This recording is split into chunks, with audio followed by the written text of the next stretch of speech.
சக்தியின் வடிவமாக பல்லாயிரம் ஆண்டுகளுக்கு முன்பாக மணியுகத்தை ஆட்சி செய்து வந்த ஏக ஜோதிதான் ஆதிசக்தி ஆகும். சக்தியின் மணிமந்திரத்தால் படைத்தல், காத்தல், அழித்தல், மறைத்தல் அருளால் ஆகிய 5 தொழில்களும் முறையாக பிரம்மா, விஷ்ணு, உருத்தத்திரன், மகேஸ்வரன், சதாசிவன் ஆகிய 5 தெய்வங்களை படைத்தது ஆதிசக்தி ஆகும். இதன் மூலம் சிவன், விஷ்ணு, பிரம்மா என்ற மும்மூர்த்திகளும் 5 வித அனைத்து செயல்களையும் செய்வதற்குரிய சக்திகளான இச்சாசக்தி, கிரியாசக்தி, ஞானசக்தி என்ற 3 சக்திகளும் மும்மூர்த்திகளாகவும், சிவனுக்கு ஈஸ்வரியும், விஷ்ணுவுக்கு லட்சுமியும், பிரம்மாவுக்கு சரஸ்வதியும் சக்தி துணைவியாக அமைந்தனர்.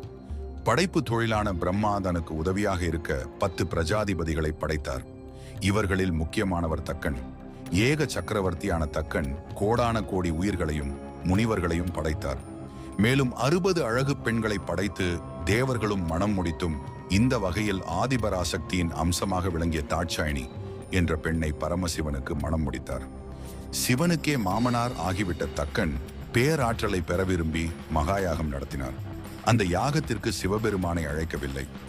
ஆணவம் கொண்ட தந்தை தக்கனை அடக்க மாய உருவில் தாட்சாயணி தக்கன் யாகத்திற்கு சென்றால், சிவனை அழைக்காத தவற்றை சுட்டிக்காட்டிய தாட்சாயணியை தக்கன் பழித்து பேசி அவமானப்படுத்தினான்.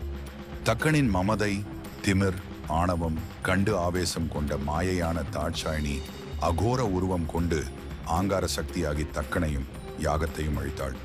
பின்னர் தாட்சாயணியின் பூத உடல் யாகத்தில் வீழ்ந்து கருகி அழிந்தது. உருவமற்ற அவதாரமாக நிலைத்து நின்றது. சக்தியின் அம்சம் இதை அறிந்த சிவபெருமான் பெரும் கோபம் கொண்டு தாட்சாயணியின் கருகிய உடலை எடுத்து தன் தோள் மேல் போட்டுக்கொண்டு ஆவேசத்தில் ஆங்கார நடனம் ஆடினார். அவ்வாறு ஆடும்போது தாட்சாயணியின் உடல் உறுப்புகள் அகிலமெங்கும் வீழ்ந்தன. சிதைந்து வீழ்ந்த இடங்களே தற்போது நாம் வணங்கும் மகிமை மிக்க சக்தி பீடங்களாக உள்ளன. ஆதிபராசக்தியின் அம்சத்துடன் இணைவதற்காகவே பர்வதராஜன் மகளாக பிறந்து பார்வதி என்ற பெயரோடு வளர்ந்து பின்னர் பரமேஸ்வரனையே மணந்தார். பஞ்சமுக சிவனிடத்தில் அனைவரும் வேண்டிய வரம் பெற்றாலும் நான்முகம் கொண்ட பிரம்மனும் எனக்கும் 5 தலை வேண்டும் என்ற வரத்தை கேட்டு பெற்றுக்கொண்டு பிரம்மா சிவனுக்கு சமமாக அகங்காரத்தோடு சந்தோபி, சந்திரர் என்ற 2 அரக்கர்களின் கொடுமைகளில் இருந்து தேவர்களை காப்பாற்ற வேள்வி ஒன்றை பிரம்மன் நடத்தினார். அந்த யாகத்தின் மூலம் திலோத்தமை என்ற தேவமங்கை தோன்றினாள். திலோத்தமையின் பேரழகில் மயங்கிய அசுரர் கூட்டம் அவள் பின்னே சென்றது. திலோத்தமையின் வடிவழகில் பிரம்மாவும் மயங்கினார். அதனால் திலோத்தமையை தேடி கைலாசம் சென்றாள். 5 தலைகளுடன் எதிர் வருபவர் பரமசிவன்தான் என கருதி பார்வதி பிரம்மாவின் பாதங்களில் வணங்கினார். அந்த நேரத்தில் சிவனும் 5 தலையுடன் அங்கு வந்தார். பார்வதி குழப்பம் கொண்டு வந்தவர் பிரம்மாதான் என்று அறிந்து கடுங்கோபம் கொண்டாள்.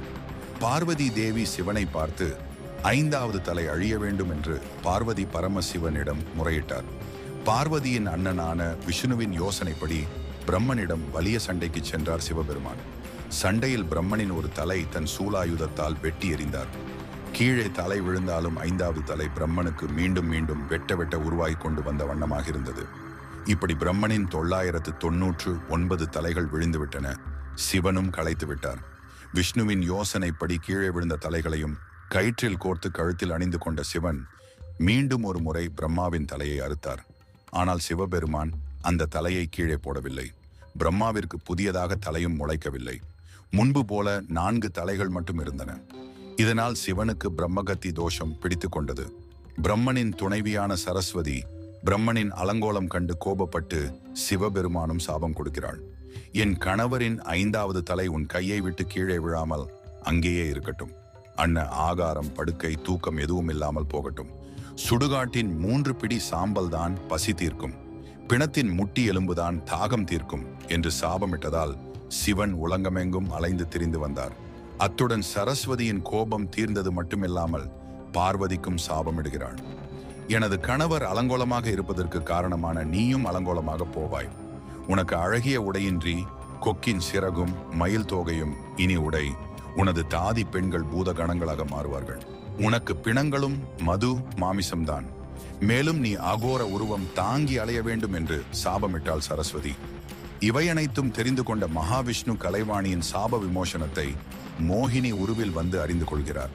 அதன்படி பார்வதிக்கு மலையரசன் என்ற பட்டணத்தில் மலையனூரில் பூங்காவனத்தில் புற்றில் பாம்பு உருவாக இருக்கும்போது சாப விமோசனம் முடியும் என்று கூறிவிட்டு மகாவிஷ்ணு மறைந்து விட்டார்.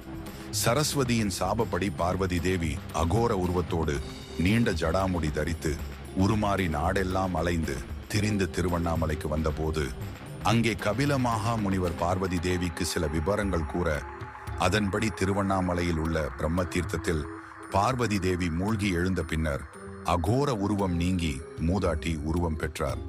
பூத கணங்களும் பழையபடி பெண்களாயினர்.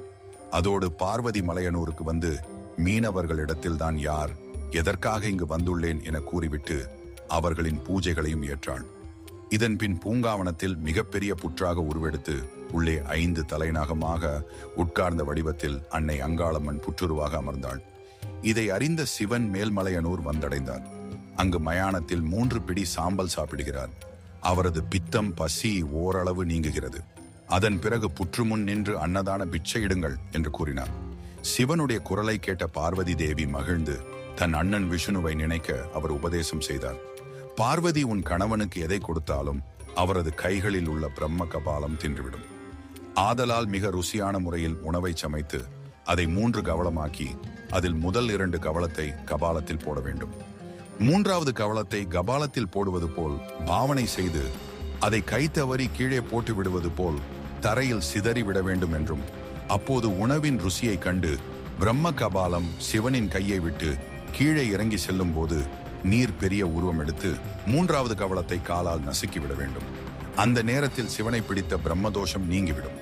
நீ சாதம் சமைக்க லட்சுமியும் அவளிடம் உள்ள அமுத சுரபி பாத்திரமும் உதவியாக இருக்கும் என்று சொல்லி மறைத்தார் மகாவிஷ்ணு.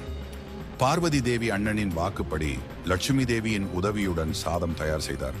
சிவன் கையில் இருக்கும் கபாலத்தில் முதல் கவள சாதத்தை போட்டார். உடனே அதை கபாலம் சாப்பிட்டு விட்டது. அதே போன்று 2வது கவளம் போட்ட போதும் கபாலம் அதையும் தின்றுவிட்டது. ருசியான 3வது கவளத்தையும் உண்டுவிட ஆவலுடன் காத்திருந்த பிரம்ம கபாலம் அங்காளம்மன் 3வது கவளத்தை போடுவது போல் பாவனை செய்து கவள சோற்றை தரையில் இறைத்து விட்டாள். ருசி கண்ட பிரம்ம கபாலம் தரையில் சிதறிய அன்னத்தை எடுக்க சிவன் கையை விட்டு தரைக்கு இறங்கியது.